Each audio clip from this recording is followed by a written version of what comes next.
ఆదివాసీ ఉద్యమ నమస్కారాలు తెలియజేస్తున్నాం. మనం చూస్తూనే ఉన్నాం. ఈ నెల 18న జరిగినటువంటి ఏదైతే ఎన్కౌంటర్ సంబంధించిన అంశం మీద దాదాపుగా భారతదేశమే కాదు ప్రపంచం మొత్తం కూడా ఒక భారతదేశం వైపు చూసినటువంటి పరిస్థితి కనిపిస్తా ఉంది. ఒక ఆదివాసీ సంబంధించినటువంటి ఒక హిడ్మా చనిపోయాడు. దానికి సంబంధించినటువంటి చర్చ నడుస్తా ఉంది. అసలు ఏం జరిగింది అనేటువంటి చర్చ అనేటువంటి ఈ రోజు దేశం మొత్తం కూడా స్పందించినటువంటి పరిస్థితి.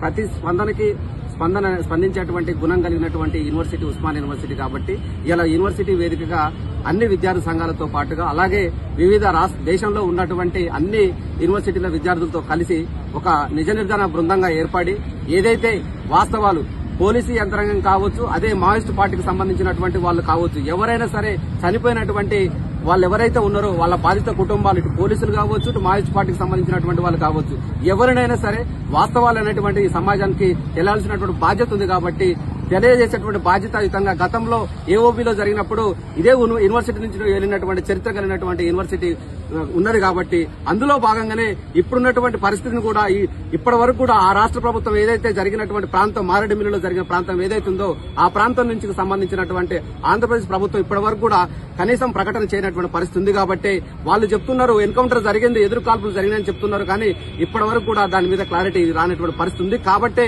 మేము అన్ని విద్యార్థులు అందరం కలిసి కూడా అఖిల భారత విద్యార్థి సంఘాలుగా అందరం కలిసి ఈ రోజు ఒక కార్యక్రమం తీసుకోవడం జరిగింది, నిజ నిర్ధారణ. కాబట్టి పోలీస్ యంత్రాంగం కావచ్చు, ప్రభుత్వం కావచ్చు, మావోయిస్టు పార్టీ కావచ్చు, ఇక్కడ నుంచి వస్తున్నటువంటి విద్యార్థులు ఎవరైతే ఉన్నామో దేశం నుంచి కూడా వస్తున్నారు. కాబట్టి విద్యార్థులందరూ కూడా ప్రభుత్వం కావచ్చు, పోలీస్ యంత్రాంగం కావచ్చు, మావోయిస్టు పార్టీ కావచ్చు సహకరిస్తే వాస్తవాలు అనేటువంటిది మా యొక్క విద్యార్థుల తరపు నుంచి ఈ సమాజానికి తెలియజేసేటువంటి బాధ్యత కల్పించిన వాళ్ళు అవుతారు. కాబట్టి కల్పించాలని చెప్పేసి సహకరించాలని చెప్పేసి విద్యార్థులుగా మేము కోరుకుంటా ఉన్నాం.